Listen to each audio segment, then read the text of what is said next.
Hi everyone, let's solve this question number 7. इसमें बोला है consider a data set that has 100,000 samples where each sample belongs to R30. PCA is run on this data set and the top 4 principal components are retained, the rest being discarded. If it takes 1 unit of memory to store a real number, find the percentage decrease in storage space of the data set by removing to its compressed representation. और हमें hint दिया है कि जो हमारा value है वो 0 to 10 के बीच में ही कोई वैल्यू होगी, उसी के बीच वो लाई करेगा. परसेंटेज में देखेंगे तो मतलब वो 0% से 100% के बीच में वैल्यू होगा. अब इस क्वेश्चन में हमें बोला गया है कि हमारे पास 1000 सैंपल्स हैं. तो इस क्वेश्चन का अप्रोच देख लेते हैं. पहले हम देख लेते हैं गिवन क्या है. गिवन है n equals to 1000 samples और ये सारे each belongs to R30 30 dimensional data set का सैंपल है ये. और इसके बाद इन्होंने बोला है कि हम इसमें PCA रन करते हैं जिसमें हम maximum k equal to 4 principal components को हम स्टोर करते हैं, हम रिटेन कर पाते हैं. मतलब मैक्सिमम 4 जब हमारा k इक्वल टू 4 हो जाता है उसके बाद ये सारी सेम वैल्यू रिपीट वैल्यू देने लग जाता है. इस वजह से हम k इक्वल टू 4 पे स्टॉप कर देंगे बिकॉज इसके बाद ये k इक्वल टू 5 पे भी सेम वैल्यू ही देगा. तो k इक्वल टू 4 है हमारा टॉप 4 प्रिंसिपल कॉम्पोनेंट जो हमने रिटेन कर लिया था. अब हमें बोला गया है कि इसमें बताना है हमें, अगर इन्होंने बोला है 1 यूनिट ऑफ मेमोरी और लगता है एक रियल नंबर को स्टोर करने में, to store a real number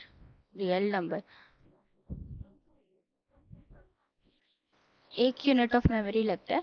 हमें फाइंड करना है कि परसेंटेज डिक्रीज कितना होगा. Percentage decrease while storing the data set या फिर कंप्रेशन. कि कंप्रेशन होने के बाद कितना हमारे पास, मतलब कितने परसेंटेज हमने स्टोरेज को डिक्रीज कर दिया, रिड्यूस कर दिया. तो उसकी कुछ सिंपल स्टेप्स है, हम जल्दी से स्टेप्स देख लेते हैं. उसके थ्रू हम इजीली कैलकुलेट कर पाएंगे. और ये क्वेश्चन काफ़ी ज़्यादा इंपॉर्टेंट है बिकॉज ये क्विज 1 में 2-3 बार क्वेश्चन आ रखा था. तो इस क्वेश्चन को हम अच्छे से ट्राई कर सकते हैं.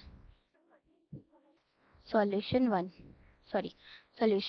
तो इसका स्टेप 1 है कि हमें कितना स्टोरेज रिक्वायर्ड है. हम पहले ये फाइंड कर लेते हैं.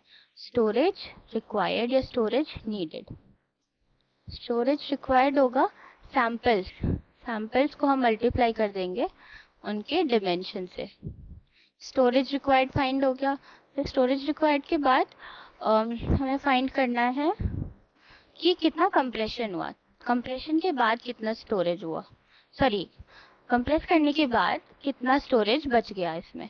फिर थर्ड स्टेप होगा हमारा जिसमें हम फाइंड करेंगे कि ये वेक्टर जो है वो कितने डिमेंशंस में है. जैसे ये R30 में हो सकता है कि कभी क्वेश्चन में R20 भी हो. यहाँ पे हमारा जो सारे डेटा पॉइंट्स है, जो सारे सैंपल्स है वो R30 में बिलोंग करते हैं. 30 डिमेंशनल डेटा है. और लास्ट स्टेप में हम परसेंटेज डिक्रीज फाइंड कर लेते हैं. परसेंटेज डिक्रीज जो कि होगा ओरिजिनल वैल्यू, या फिर कह लें कि जितना हमें स्टोरेज नीडेड था ओरिजिनल माइनस जितना हमने कंप्रेस कर दिया, ठीक है, डिवाइडेड बाय दिस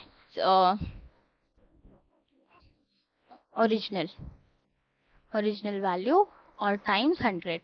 तो ये कुछ स्टेप्स है, नंबर ऑफ स्टेप जिसको फॉलो करके हम कंप्रेशन हमारा निकाल सकते हैं. तो मैं इसे इरेज कर देती हूँ. अगर आपको इस पे से कुछ नोट करना है तो आप नोट कर लो. Till then I am erasing all this. तो सबसे पहले स्टेप पे हम स्टोरेज कितना हमें चाहिए हम वो फाइंड करेंगे. फिर हम फाइंड करेंगे कि कितना कंप्रेस हो गया हमारे PCA एल्गोरिथम को यूज करने के बाद. फिर हम फाइंड करेंगे कि हमें कितने डायमेंशंस के लिए हमने इसे कंप्रेस करा. और जब हमें ये सारी चीज़ें पता चल जाए तो हम डायमेंशंस कितना कंप्रेस हुआ उन दोनों को ऐड करके ओरिजिनल में से सब्ट्रैक्ट करके परसेंटेज निकाल लेंगे. So this is simple. जल्दी से सॉल्व करते हैं आप. गॉड.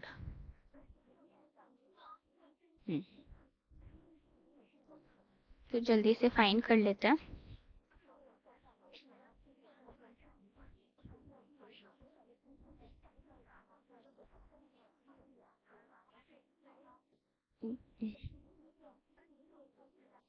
सो हमारा ओरिजिनल स्पेस कहें या फिर स्टोरेज नीडेड, ठीक है, स्टोरेज नीडेड। इसकी वैल्यू कितनी थी हमारे पास? एन कितना है? 1000। सॉरी, मैं यहाँ पे डायरेक्ट लिख देती हूँ, फिर साइड में लिख दूंगी 1000 सैंपल टाइम्स 30 डायमेंशन। तो ये हम कैसे फाइंड करेंगे? ये हम फाइंड करेंगे n इंटू डी से, n cross D. n cross D क्या था? हमारा सैंपल्स, और डी क्या थे? हमारे फीचर्स कहें या फिर डिमेंशंस कहें, ठीक है, डिमेंशंस। तो ये हो जाएगा 1000 टाइम्स 30, तो ये हो गया 30,000। सेम ऐसा क्वेश्चन PYQ में भी है, तो ये वाले क्वेश्चन जरूर देख लेना। 30,000 यूनिट्स। फिर ये स्टेप 1 हमारा डन है। अब स्टेप 2 में हमें फाइंड करना है कि कितना कंप्रेस हुआ, कितना कंप्रेस हुआ। तो कंप्रेस स्पेस, या फिर जो हमने स्टोरेज कंप्रेस करने के बाद देखा, तो वो हम कैसे फाइंड करेंगे? n times k। यहाँ पे k क्या है? ये फॉर्मूला है, ये डायरेक्टली मतलब ये फॉर्मूले से ही लिखा है मैंने। यहाँ पे मैं मेंशन कर देती हूँ वैल्यूज, नहीं कंफ्यूजन हो जाएगी। कंफ्यूजन नहीं होनी चाहिए, बिकॉज ये क्वेश्चन MCQ फॉर्म में भी पूछा गया था, मतलब वैल्यू फाइंड करने के लिए भी, और ट्रू फॉल्स वाले स्टेटमेंट में भी पूछा गया था, तो ये बहुत इंपॉर्टेंट क्वेश्चन है। तो ये हम फाइंड करते हैं 1000 मल्टीप्लाई 4। ये हमने कैसे फाइंड करा? एन क्या था हमारा? सैंपल। तो हमारे पास 1000 सैंपल्स थे, और क्योंकि हमने टॉप 4 प्रिंसिपल कंपोनेंट को रिटेन कर लिया है, राइट। टॉप 4 प्रिंसिपल कंपोनेंट मतलब के, तो एन टाइम्स के। टॉप 4 हमारी प्रिंसिपल कंपोनेंट वैल्यूज हमने रिटेन कर ली थी। ओ गॉड, एन टाइम्स के, तो एन सैंपल्स है और टॉप 4 के पीसीज हमने रिटेन कर ली थी। So how many units we are having right now? 4000 units.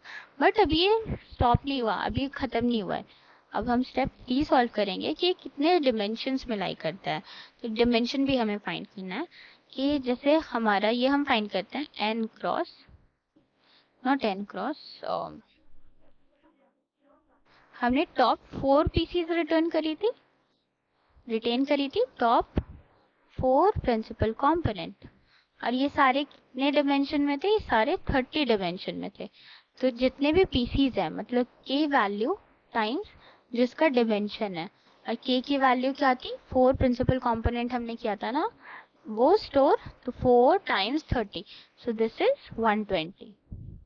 एक एक करके सॉल्व करेंगे ना तो ये क्लियर हो जाएगा। 120, तो 4 पीसीज की वैल्यू क्या होगी? 120। तो अब हम देख लेते हैं कि ये फाइनल वैल्यू क्या होगी। तो स्टेप 1 तो हमारा क्लियर है। अब स्टेप 2 और स्टेप 3 को, इसकी वैल्यू को ऐड करना है। स्टेप 1 और स्टेप 3 की वैल्यू ऐड करनी है, सॉरी स्टेप 2 और स्टेप 3, बिकॉज अब जो होगा, अब होगा हमारा टोटल कंप्रेशन या टोटल स्टोरेज। पहले हमने फाइंड करा कि कितना हमें रिक्वायर्ड था, अब हम फाइंड करें कि कितना हमने एक्चुअल में रिटेन करा। टोटल कंप्रेशन, कितना कंप्रेशन हुआ इसका स्टोरेज में, ठीक है। तो ये हम सॉल्व कर सकते हैं टोटल कंप्रेशन स्टेप 2 और स्टेप 3 को ऐड करने से। मतलब स्टेप 2 वाज व्हाट? कंप्रेशन। मतलब हम देख लेते हैं कि कितने हमने कंप्रेशन करे, डेटा पॉइंट्स को कंप्रेस करा। स्टेप 3 में हमने देखा था कि टॉप 4 पीसीज कितने डिमेंशन से बिलोंग करते हैं, उसका भी हमने वैल्यू यूनिट्स में निकाल लिया था। तो हम सिंपली इन दोनों को ऐड कर देंगे। ये मैं स्टेप बाय स्टेप करा रही हूँ, बिकॉज सेम क्वेश्चन आया था, तो हमारे लिए उस टाइम वो इजी हो जाएगा। अगर हम स्टेप बाय स्टेप नहीं करेंगे तो हो सकता है हम भूल जाएं, इसलिए ये 4 स्टेप प्रोसीजर है, जल्दी से इससे कैलकुलेट हो जाएगा। तो step 2 was 4000 and step 3 was 120, so we get 4120, 4120। अब हमें फाइंड करना है परसेंटेज डिक्रीज। ये है हमारा आंसर वाला part. Percentage decreased is equal to original वाला जो हमारा रिक्वायरमेंट था, तो रिक्वायरमेंट था 30,000 पीसीज, सॉरी 30,000 यूनिट्स की हमें रिक्वायरमेंट थी। उसमें से हमने 4,120 यूनिट्स को कंप्रेस कर दिया। और अगर हम इसको ओरिजिनल 30,000 से डिवाइड कर दें 30,000 यूनिट से, और फिर इसका परसेंटेज कैलकुलेट कर ले, इसकी वैल्यू आती है 74 पॉइंट, नो, ये मैंने पहले ही सॉल्व कर लिया था, आप इसे सॉल्व कर लेना, ये वाला पार्ट सॉल्व करोगे तो इसका आंसर आ जाएगा 86.27। ओके, तो ये स्टेप था, ये मेन हमारा है। ये ध्यान रखना है कि पहले हमें फाइंड करना है कि हमारी रिक्वायरमेंट कितनी है, नीड कितनी है। उसके बाद हमने देखा कि कंप्रेशन कितना हुआ, तो कंप्रेशन यहाँ से हमने फाइंड करा। और उसके बाद सिंपली हमें, जैसे हम परसेंटेज डिक्रीज निकालते हैं, ओरिजिनल माइनस न्यू वैल्यू और divided by original value times 100, इस तरीके से हमने परसेंटेज निकाली, तो इसका आंसर हो जाएगा 86.27। यहाँ पे मेंशन ये 86.25 समथिंग था, तो 2 डेसिमल प्लेसेस में लिखना था, तो इसलिए हमने 86.27 लिख दिया। I hope this is clear. मैंने यहाँ पे लिख दिया था, बट समहाउ वीडियो रिकॉर्डिंग मेरे से पॉज हो गई थी, तो मैं जस्ट एक्सप्लेन कर देती हूँ जल्दी से। हमारे पास एक डेटा सेट है जिसमें 8 पॉइंट्स हैं, और सारे जितने भी सैम्पल्स हैं, हमारे जितने भी सैम्पल डेटा पॉइंट्स हैं, वो R2 में बिलोंग करते हैं। तो ये यहाँ पे ग्राफ थे, मैंने सिंपली इसके कोऑर्डिनेट पेयर लिख लिए ताकि मुझे क्लियर हो जब मैं इसका वो बनाऊँ, मतलब मैट्रिक्स बनाऊँ, तो ये मुझे पॉइंट्स क्लियरली दिख जाए, मुझे बार बार इसे ऑर्गेनाइज करने की ज़रूरत ना पड़े, राइट।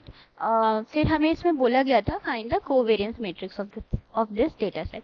तो कोवेरियंस मैट्रिक्स का फॉर्मूला होता है 1/n x ट्रांसपोज x और n क्रॉस d। यहाँ पे जो x हमारा जो मैट्रिक्स होगा, जो कि डेटा पॉइंट से लिया गया है, वो n क्रॉस d के फॉर्म में होगा। और हमारा यहाँ पे 8 सैंपल था, 8 डेटा पॉइंट से n 8 हो जाएगा, क्योंकि 2 डिमेंशन में बिलोंग करते हैं, तो r 2 हो जाएगा, इसलिए d जो है वो हमारा 2 हो जाएगा, मतलब 2 फीचर्स, ठीक है।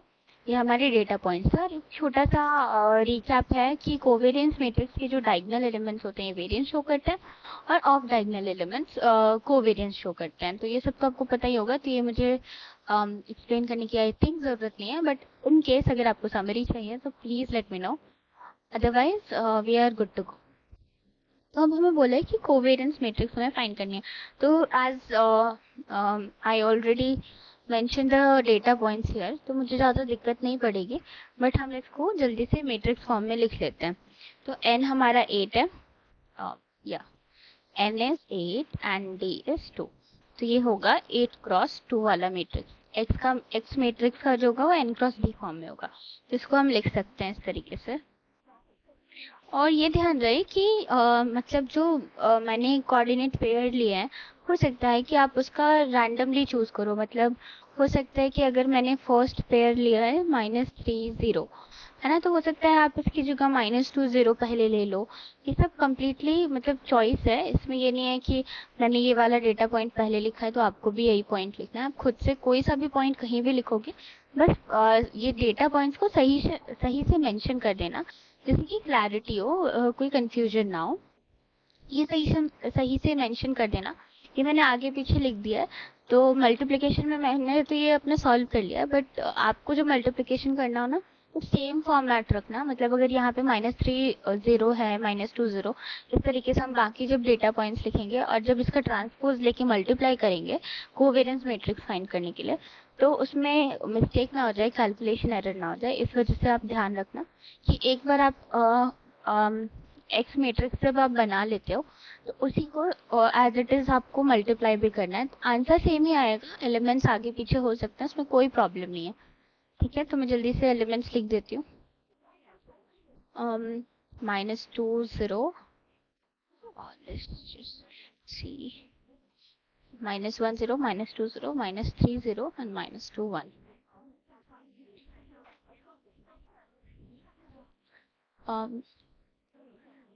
-1 -2, -1 -2 -3 एंड -1। तो मैं जल्दी से सोल्यूशन दे, -2 1 ये डेटा पॉइंट्स है, मुझे थोड़ा सही से लिखना चाहिए ना। ओ God,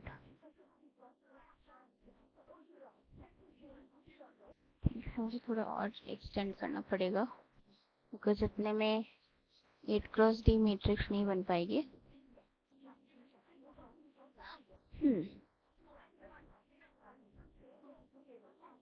this much is fine. जल्दी से पॉइंट्स लिख लेते हैं। -3 0 -2 0 -2 1 देन -1 0 1 0। ये मैं नेगेटिव टू पॉजिटिव लिख रही हूँ, आप पॉजिटिव टू नेगेटिव भी लिख सकते हो, आपकी जो मर्जी आप वैसे लिख सकते हो। लेकिन ध्यान रहे कि जब आप इसका ट्रांसपोज लोगे तो वो एलिमेंट्स इसी तरीके से दिखना चाहिए, मतलब आगे पीछे यहाँ मत कर देना कि ट्रांसपोज लेते टाइम हमने एलिमेंट्स आगे पीछे कर दिए, क्योंकि उसमें कैलकुलेशन मिस्टेक हो सकती है। बाकी आपका आंसर सेम आएगा चाहे आप एलिमेंट्स को किसी भी तरह अरेंज करो, ये इस पे डिपेंड नहीं करता। 3 0 1 2 3 4 5 6 7 8 है ना। तो ये 8 डेटा पॉइंट्स हो गए हमारे। अब हमें क्या चाहिए, अब हमें कोवेरियंस मैट्रिक्स चाहिए।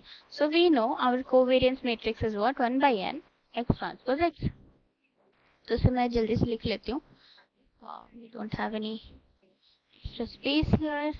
सो ये आप यहाँ से देख लेना ये जो मैट्रिक्स है, बिकॉज मुझे थोड़ा सा हो सकता है मैं थिकनेस इसकी और कम कर देता हूँ। थिकनेस यहाँ इधर से लिखता है, हाँ अब हो जाएगा ये एडजस्ट।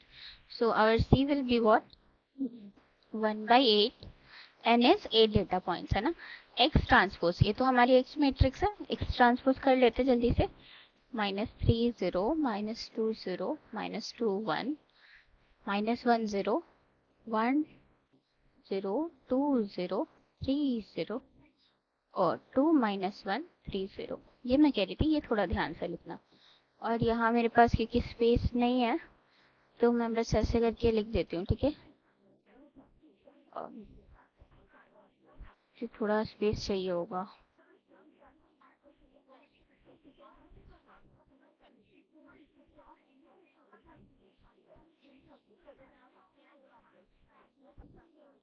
मैंने बहुत थिक कर दिया था ना, पेन थिकनेस इसकी बढ़ा दी थी, इस वजह से ये थोड़ा इस तरीके से दिखता है। तो मैं ऐसे लिख लेती हूँ पहले, जब तक आप भी अपना मैट्रिक्स बना लो। मैं इसे यहाँ पे लिख लेती हूँ।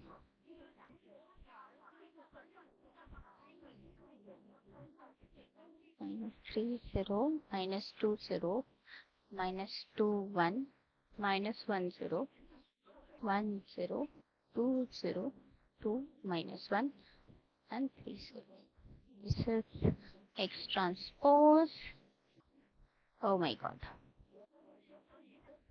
-3 0 -2 0 -2 1 -1 0 1 0 2 0 2 -1 3 0।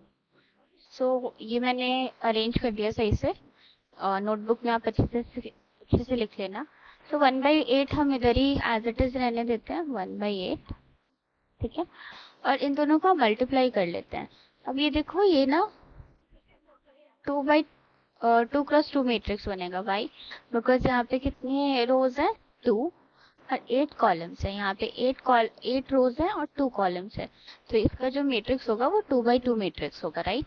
तो यहाँ पे प्लीज इसका कैलकुलेशन आप खुद से कर लेना, बिकॉज मेरे पास थोड़ी सी स्पेस कम हो जाएगी तो ये सही से लिख नहीं पाऊंगी मैं।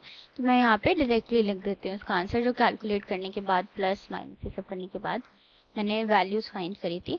So it was 36 and -4 then again -4 and 2। अब आप इसको डिवाइड करोगे 8 से इन सबको, तो ये जो C वाला हमारा कोवेरियंस मैट्रिक्स बनेगा, जो 2x2 मैट्रिक्स होगा, इसकी वैल्यू होगी हमारी 4.5। 36 8 4 जो 36, सॉरी 8 4 जो 32 और 0.5 है ना। सो इट इज 4.5, इधर 1/2 तो 0.5 हो जाएगा, है ना। माइनस का है क्योंकि यहाँ पे भी सेम -0.5 और यहाँ पे 0.25।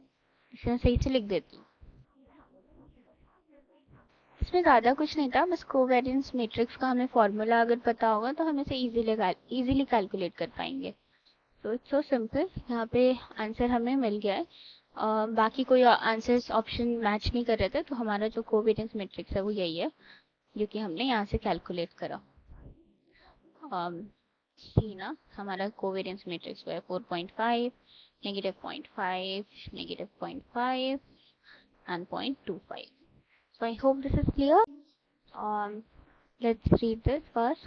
If PCA is run on the dataset, find the variance of the dataset along the first principal component.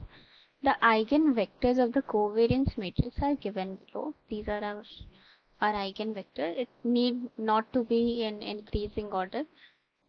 Recall that the first principal component is the most important. Enter your answer up to 2 decimal point and do not round off. Okay. So इस question में इन्होंने बोला है कि हमने PCA run करा था पुराने वाले डेटा सेट पे, क्योंकि 8 और 9 सेम क्वेश्चन है, मतलब पेरेंट क्वेश्चन है 9 का 8 क्वेश्चन। तो पहले मैं यहाँ पे हमने जो कोवेरियंस मैट्रिक्स फाइंड करी थी क्वेश्चन नंबर 8 में, वो हम लिख लेते हैं।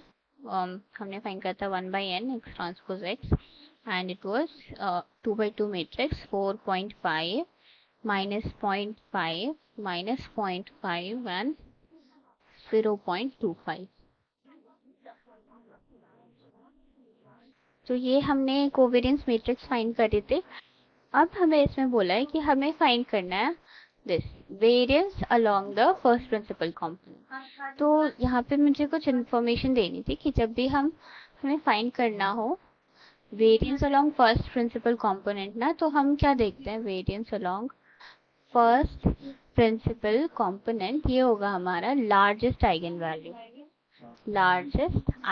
वैल्यू।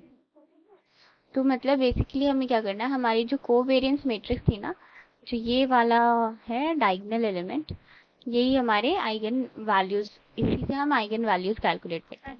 तो जो भी लार्जेस्ट आइगन वैल्यू होगा वो हमारा वेरियंस होगा along the first principle component. और एक छोटे से इन्फॉर्मेशन देनी थी कि जब हम आइगन वैल्यू और आइगन वेक्टर की बात करते हैं प्रिंसिपल कंपोनेंट में, तो वो क्या शो करते हैं, कि हमें मेंशन कर देती हूँ। जब भी हम आइगन वेक्टर फाइंड करते हैं तो ये देते हैं हमें direction of the first principle component. I am writing PC only, ठीक है। फिर eigen value, now eigen value जो होगा ये हमें बताएगा वेरियंस। यस, आइगन वेक्टर क्या देता है, डायरेक्शन देता है अलोंग द प्रिंसिपल कंपोनेंट, और आइगन वैल्यू क्या बताता है, वेरियंस अलोंग द फर्स्ट या लार्जेस्ट आइगन वैल्यू। कि जो भी लार्जेस्ट आइगन वैल्यू होगी वही उसका वेरियंस हो जाएगा। अब जल्दी से हम इसका वेरियंस कैलकुलेट कर लेते हैं। तो वी नो कि वेरियंस के लिए, ओ गॉड कहाँ गया इसका, सॉरी ना, मुझे दिखता नहीं रहता है कुछ। सो हमें वेरियंस फाइंड करना है। सो वी नो कि variance is what, variance along first PC, first principal component will be equal to the largest eigenvalue, right? To find largest eigenvalue हमें क्या करना पड़ेगा, हमें कोवेरियंस मैट्रिक्स से लैम्डा आई को और सब्ट्रैक्ट करना पड़ेगा। मतलब ये इक्वेशन होती है, आई होप यू रिमेम्बर, जब भी हमें आइगन वैल्यू फाइंड करनी होती है ना, तो हम कोई भी मैट्रिक्स, जैसे ए मैट्रिक्स है हमारा, तो उसमें से हम लैम्डा आई माइनस कर देते हैं। मतलब जो हमारा डायगोनल एलिमेंट होगा ना, उसमें माइनस लैम्डा कर देंगे। आई तो आइडेंटिटी मैट्रिक्स होगी हमारी। तो इस तरीके से हम अपने वैल्यूज, आइगन वैल्यूज फाइंड करते थे, राइट। तो ये भी इसी तरीके से सेम वही कॉन्सेप्ट है जो हमने मैथ्स 2 में करा था। सो कोवेरियंस मैट्रिक्स फाइंड करनी है, सॉरी वेरियंस फाइंड करना है, तो हम अपनी कोवेरियंस मैट्रिक्स को सही से लिख लेते हैं। 4.5 minus lambda, second element was what, -0.5 and 0.25 minus lambda. क्योंकि ये पॉइंट वाला कैलकुलेशन है तो थोड़ा सा ट्रिकी हो सकता है मल्टीप्लाई और सब्ट्रैक्ट करने में। और जब भी हम ये वाला कोवेरियंस मैट्रिक्स फाइंड करते हैं ना, तो ये ध्यान रहे कि जब भी हम इसके रूट्स फाइंड करते हैं तो अगर इसका जैसे मिडिल टर्म स्प्लिटिंग से हो जाता है, रूट्स मिल जाते हैं, तो ये बहुत अच्छा है, इजी है। लेकिन मोस्ट ऑफ द क्वेश्चन में हमें डायरेक्टली रूट्स नहीं मिलते हैं, तो हम इसका फॉर्मूला जानते हैं कि जब भी हमें रूट्स फाइंड करना होता था तो हम क्या करते थे, minus B plus minus root D divided by 2a, where D is हमारा B square minus 4ac discriminant. तो ये तो हम बहुत बचपन से पढ़ते आ रहे हैं। तो ये जब भी हम ये वाले क्वेश्चन सॉल्व करेंगे तो इसमें इसी वाले फॉर्मूले से हमें रूट फाइंड करने चाहिए। इससे कैलकुलेशन में मिस्टेक नहीं होती है और चांसेस होते हैं कि हमारा आंसर सही हो जाए। जल्दी से सॉल्व कर लेते हैं हम। 4.5 minus lambda, it's not x, it is lambda, minus lambda times 0.25 minus lambda, then negative of 0.25, right? This times this times this, negative, 0.5 times 0.5 is minus 0.25, right? I hope the calculation is correct here. And हमें इसे 0 से equate कर देना है। अब simple multiplication है, इसको multiply करेंगे तो 1.125 माइनस 4.75 लैम्डा माइनस तो मैंने डायरेक्टली लिख दिया ना 4.75। मैं यहाँ पे स्टेप बाय स्टेप लिख दूँ ताकि आपको कैलकुलेशन में मिस्टेक ना हो।